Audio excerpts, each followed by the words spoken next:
Kemudian kita lanjutkan lagi dengan hardware-nya. Ya, hardware-nya seperti apa kita lihat.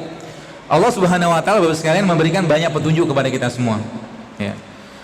Yang luar biasanya adalah kalau kita membahas tentang makanan ya, makanan, minuman segala macam, sebenarnya obat-obatannya kita itu terletak di sana.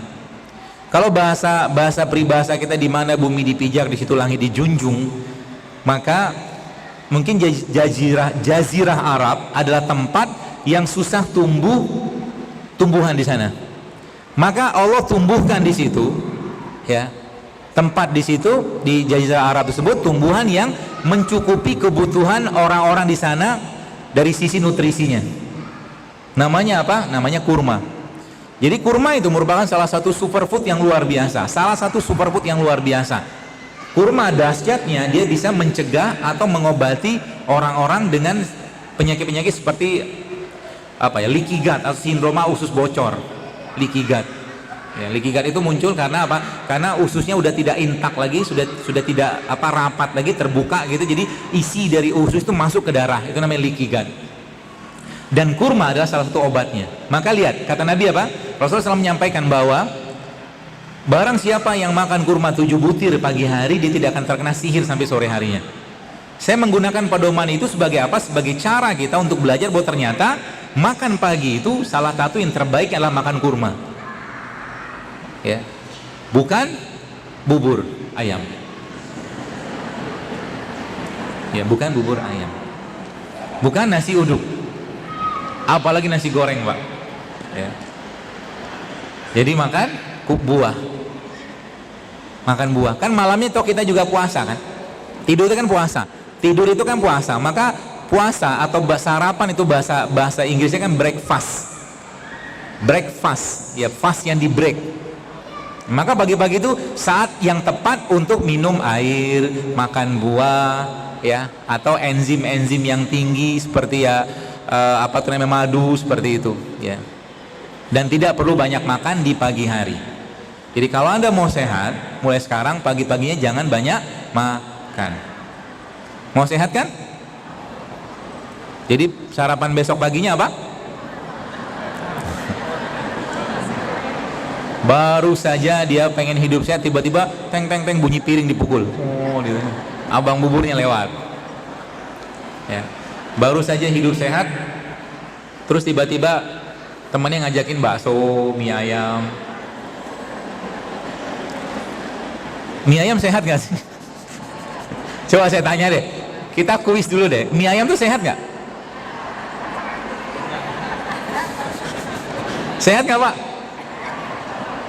Saya ngomong gini takut, masih di depan banyak yang jualan. Kemarin pas kajian di mana, di Al-Latif di Bandung itu,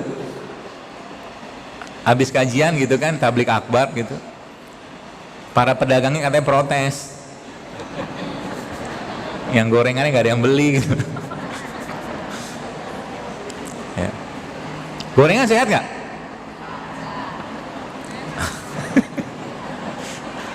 Susah banget ngomongnya, susah maksudnya melepaskan mantan itu kan, mantan gorengan, mantan apa.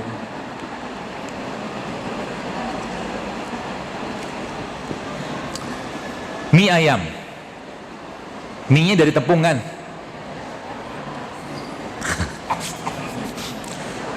Terus tepung itu salah satu biang ya, salah satu pemicu munculnya masalah-masalah pencernaan. Tepung yang ada sekarang ya, tepung-tepung yang sudah terhybrid ya. Terus kita makannya sama sayur. Sayurnya masalah nggak? Masalah sebenarnya. Pestisida kan? Saya nanti khawatir ngomong begini ada pusing makan apa habis ini. Makanya kemarin pas kajian di Batam itu, subhanallah panitia bikin bazar sehat. Jadi masyarakat dikenalkan dengan makanan-makanan yang sehat. Tepungnya non gluten, gulanya diganti gula singkong. Kemudian di situ ada pempek, tapi pempeknya tidak pakai sagu, pakainya tepung singkong. Jadi banyak pilihannya. Ya, kalau mau sebenarnya. Ya. Jadi kalau nanti lama-lama orang nggak lagi makan gorengan, ya kenapa? Saya mungkin menduga salah satu penyebab banyak biang keroknya masalah-masalah kesehatan sekarang ya adalah terlalu banyaknya kita mengkonsumsi makanan-makanan yang bersumber dari trans fat. Trans fat itu dari gorengan salah satunya. Ya, dari gorengan salah satunya. Itu kan di mana-mana kan. Jadi kalau saya membayangkan kalau seandainya nih di daerah kawasan Jalan Ki Haji Nur Ali ini gitu kan, lebih banyak yang jual es tebu, buah, sayur, kunyit, jahe, mungkin Indonesia bisa sehat loh. Mungkin. Ya, harapannya sih begitu. Ya, caranya gimana? Anda jangan beli. Nanti lama-lama kan dia tanya kan, "Bang, saya mau pamitan." Nggak beli lagi. Bilang gitu sama dia kan. Dia tahu kenapa gitu kan. Saya sudah ikut kajian. Terus dibilang kajiannya gimana? Jangan lagi makan gorengan gitu kan. Terus dia kan mulai mikir, tapi saran dari Dokter Zaidulnya, abang disuruh jualan buah. Kan kepikiran dia kan, nanti besok Anda ke situ beli buahnya, bantu dia lagi.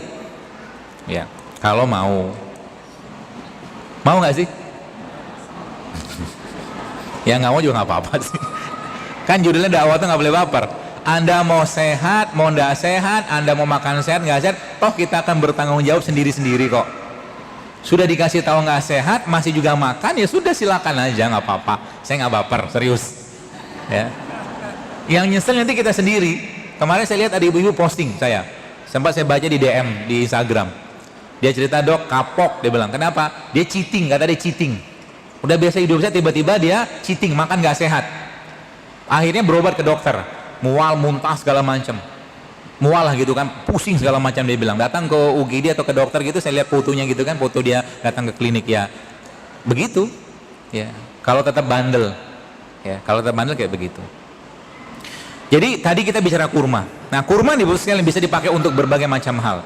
Kalau bicara tentang di mana bumi dipijak, di situ langit dijunjung, maka tadi kita bicara tentang kurma. Kurma itu subhanallah salah satu makanan terbaiknya usus kita. Coba lihat apa hikmahnya Allah menciptakan ada kurma basah, kurma kering, kurma mengkal, kurma sudah ranum gitu kan. Itu manfaatnya beda-beda. Kurma yang masih basah ya, kurma mengkal itu kan, kita agak-agak keras tapi dia masih manis, itu sifatnya dia bisa membersihkan liver. Dia bisa membersihkan liver. Jadi kurma-kurma yang masih keras itu tapi sudah manis sebenarnya, dia dengan rasanya dia bisa membersihkan liver. Itu kurma seperti itu. Lalu kurma yang sudah lembut ya, yang kita biasa makan di Ramadan itu, dia cocoknya untuk lambung ya. Maka setiap perubahan warna-warna rasa tadi itu mempengaruhi ke badan kita ya, setiap seperti itu. Itu kurma. Indonesia ya, di situ juga Allah tumbuhkan kayak pohon zaitun ya, pohon zaitun ya. Zaitun itu mengandung lemak yang sangat baik untuk jantung dan pembuluh darah kita, dan dia juga bisa berperan untuk mencegah kanker ya. Ada jenis lemak di situ disebut dengan MUFA, monounsaturated fatty acid, MUFA ya. Asam aminonya juga ada di kurma tadi ya, situ. Lalu yang menariknya apa? Yang menariknya ternyata karena kurma tidak tumbuh di Indonesia, zaitun tidak tumbuh secara subur seperti daerah Jazirah Arab, maka Allah menciptakan sekalian tumbuhan di negeri ini yang memiliki kandungan seperti itu, yang dia lengkap asam aminonya, yang dia juga lengkap lemak seperti lemak zaitunnya, dan dia juga mengandung bahan mineral yang berperan untuk sebagai anti kanker. Namanya apa?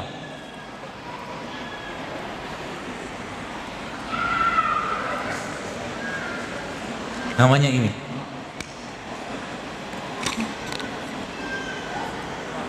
Kelor.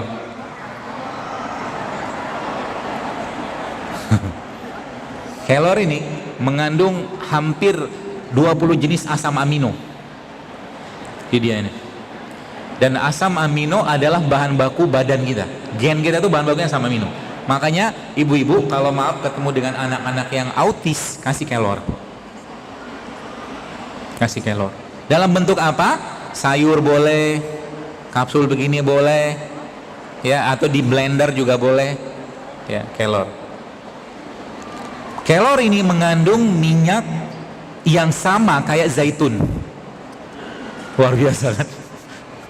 Saya tuh kadang-kadang semakin saya belajar kayak begini, saya semakin kagum dan semakin takjub dengan apa-apa yang Allah ciptakan. Bayangkan Pak Bu, hanya dengan bermodalkan minum serai gitu kan, tapi nggak makan lagi yang aneh-aneh, ada orang bisa bebas dari penyakit autoimunnya hanya bermodalkan minum serai. Artinya apa? Kalau bapak-bapak sekarang mau sedikit mengubah isi piringnya, isi gelasnya, Anda bisa dapat kesehatan yang jauh lebih baik.